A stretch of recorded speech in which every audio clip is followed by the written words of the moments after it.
मुरसलीन हुवा शफ़ीअल मुज़निबीन व ख़ातमन नबिय्यीन अबिल क़ासिम मुहम्मद सल्लल्लाहु व अहलिही तय्यबीन अत्ताहिरीन अल-मअसूमीन। क़ाल रब्बि इश्रह ली सदरी व यस्सिर ली अमरी वहलुल उक़दतम मिन लिसानी यफ़क़हू क़ौली।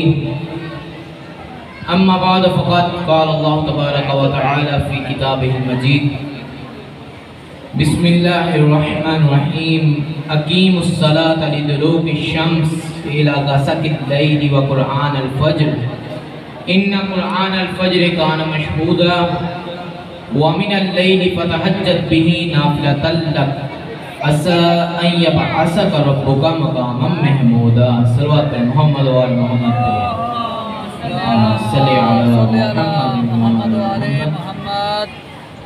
अज़ीज़ान मोहतरम, मुकाम महमूद और सिफ़्त व हक़ के उन्वान से हमने इस सिलसिला गुफ्तगू का आगाज़ किया है और वो सिलसिला गुफ्तगू आज अपने 6वें मरहले में दाखिल हो रहा है। जैसा कि कल मैं अपने मोहतरम सुनने वालों के सामने बासत की कुल 2 आयतें तिलावत की। पहली आयत सूरह जुमा की मैं कल वाज़ह करके समझा नहीं सका, वक्त तवील नहीं था। आज मेरा दिल है कि मैं वाज़ह करके समझाऊं कि मैं कल कहना क्या चाह रहा था। सूरह जुमा की पहली आयत हुवल्लज़ी बअसा फिल उम्मिय्यीन रसूलन मिनहुम यतलू अलैहिम आयातिही व युज़क्कीहिम व युअल्लिमुहुमुल किताबा वल हिक्मा व इन कानू मिन क़ब्ल लफ़ी ज़लालिम मुबीन। अल्लाह वो है जिसने उम्मिय्यीन में एक रसूल को मबऊस किया। अब उस रसूल का काम क्या है कि वो आयात इलाही की तिलावत करके सुना, व युज़क्कीहिम नफ्सों का तज़किया करे, व युअल्लिमुहुमुल किताब किताब की तालीम दे, वल हिक्मा हिकमत की तालीम। यही है ना भाई आयत में। आगे व इन कानू मिन क़ब्ल लफ़ी ज़लालिम मुबीन, अगरचा उसके आने से कबल पूरी उम्मीयीन की सब खुली हुई गुमराही में मुब्तला थी। एक आयत सुन लिया आप लोगों ने। अब दूसरी सूरह आले इमरान की आयत है लक़द मनल्लाहु अलल मुमिनीना इज़ बअसा फ़ीहिम मिन अनफुसिहिम यतलू अलैहिम आयातिही व युज़क्कीहिम व युअल्लिमुहुमुल किताबा वल हिक्मा व इन कानू मिन क़ब्ल लफ़ी ज़लालिम मुबीन। अल्लाह वो है जिसने मोमिनीन पे एहसान किया कि उन्हीं में से एक रसूल को मबऊस किया। मबऊस के मानी भेजा। अब उस रसूल का काम क्या है? पहली आयत से लफ्ज़ को लफ्ज़ से मिलाऊंगा। व युअल्लिमुल किताब किताब की तालीम दे, आयात इलाही की तिलावत करके सुने, नफ्सों का तज़किया करे, हिकमत की तालीम दे, व इन कानू मिन क़ब्ल लफ़ी ज़लालिम मुबीन। भाई पहली आयत में ये कहा कि उम्मीयीन गुमराही में मुब्तला थे। अब इसमें कह रहा है कि हमने उन्हीं में से एक रसूल को मबऊस किया और वो भी गुमराह थे। भाई सबसे पहली बात ये है कि मोमिन भी हो और गुमराह भी हो जाए, ये कैसे हो सकता है? मोमिन हो और गुमराह हो जाए।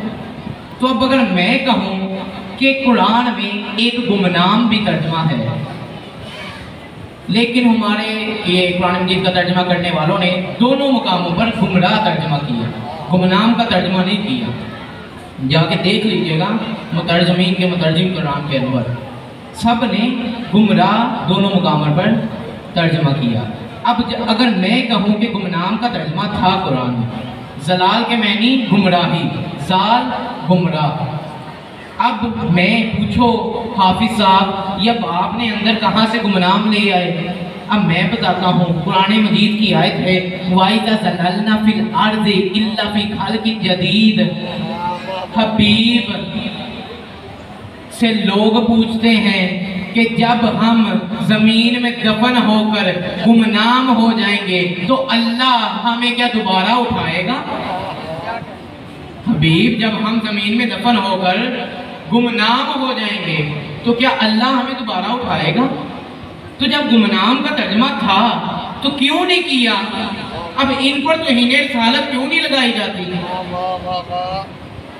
अब एक और आए 30वें पारे की, वावा ज्यादा का ज़ालन फ़हदा, सूरह ज़ुहा में, हमने रसूल को गुमराह पाया तो हदायत कर दी। भाई रसूल को गुमराह पाया, ये क्या है? हमारे बुजुर्गों ने यही तर्जमा किया है कि रसूल को गुमराह पाया तो हदायत कर दी, जबकि गुमनाम का तर्जमा था। तो अब दोनों मुकामों पर गुमराह तर्जमा हुआ। अब मैं ये तर्जमा कर सकता हूँ कि गुमनाम, अल्लाह फरमा रहा है, ए रसूल हमने फहदा पूरी खिलकत की तेरी तरफ हदायत कर दी, पूरी खिलकत की तेरी तरफ हदायत कर दी। अब जैसा कि मैं कल बता रहा था कि अब अल्लाह इस आयत में रसूल का जिक्र कर रहा है, लेकिन रसूल की तारीफ नहीं कर रहा, अपना तारुफ करा रहा है रसूल के जरिए। अब सूरह जुमा की पहली आयत सुनो, बिस्मिल्लाहिर्रहमानिर्रहीम, युसब्बिहु लिल्लाहि मा फिस समावाति व मा फिल अर्दिल मालिकिल कुद्दूसिल अजीजिल हकीम हुवल्लज़ी बअसा फिल उम्मिय्यीना रसूलन मिनहुम यतलू अलैहिम आयातिही। अल्लाह मालिक है, अल्लाह कुद्दूस है, अजीज है, हकीम है। तो अब अल्लाह इस आयत के बाद हुवल्लज़ी बअसा फिल उम्मिय्यीना रसूलन मिनहुम, रसूल का क्यों तज़किरा कर रहा है जबकि पहले कह रहा है कि अजीज, हकीम, कुद्दूस, तो बाद में रसूल का तज़किरा, यानी कि अल्लाह रसूल के जरिए अपना तारुफ करा रहा है। अब तारुफ उसके जरिए कराया जाता है जो लायके फख्र होता है। अब ये बच्चा बैठा है, मैं पूछता हूँ ये किसका बेटा है, कहेंगे फलां का बेटा। अब ये फलां कौन है, ये कौन फलां है, यानी जो लायके फख्र होता है उसके जरिए तारुफ कराया जाता है। तो अब मोहम्मद लायके फख्र थे तो अल्लाह ने मोहम्मद के जरिए तारुफ कराया अपना। अब मोहम्मद की बेटी मोहम्मद के लिए लायके फख्र थी तो मोहम्मद अपनी बेटी के दरवाजे पे आके दरूद पढ़ते थे, सलवात में मोहम्मद वाले मोहम्मद पे बहुत तवज्जो की जगह घर में।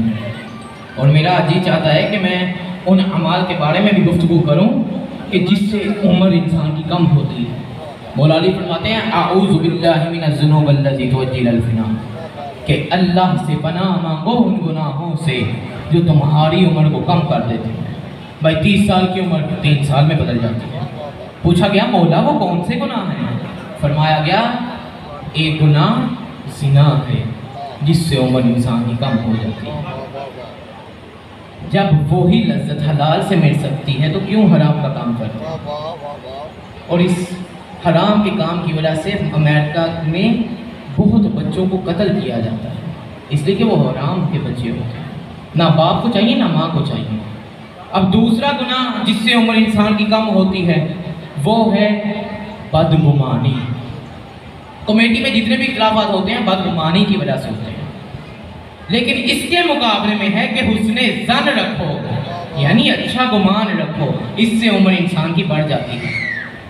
और एक और गुनाह है बुग़्ज़ कीना, इससे भी उम्र इंसान की कम हो जाती है। ये भी बदगुमानी का नतीजा है, बगावत, दुश्मनी, नफरत।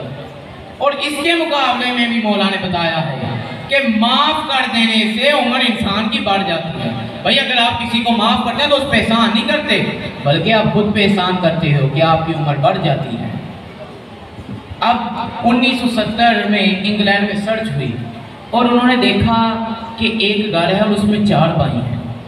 एक भाई बिल्कुल हेल्दी और एक भाई को सारी बीमारियां हैं, शुगर, ब्लड प्रेशर, सारी बीमारियां एक भाई को। अब उन्होंने देखा कि भाई खाने पीने की वजह से बच्चा बीमार होता है या कुछ बीमारियां माँ बाप की तरफ से मिलती हैं विरासत में। तो अब उन्होंने कहा कि कुछ ऐसा भी है जिसे का हमें नहीं पता। हज़ारों लोगों पर उन्होंने तजर्बा किया और फिर एक नया ही वजूद में आया। उन्होंने कहा साइको, न्यूरो, इन्ड्रोलॉजी, ये 3 अलग अलग लोग हैं। साइको यानी कि साइकोलॉजी, न्यूरो नर्वस सिस्टम। हमें चूंटी काट जाए हाथ पे फ़ौरन से दिमाग को पता चल जाता है चूंटी ने काटा, ये है नर्वस सिस्टम। और एक है इन्ड्रोलॉजी, यानी कि एक इंसान की कुव्वत, मुदाफ़ियत, अल्लाह ने हमें अंदर एक लश्कर दिया होता है जब बाहर की बीमारी का कोई भी बैक्टीरिया, जरासीम, कीड़ा आता है तो ये अंदर का लश्कर उससे लड़ता है।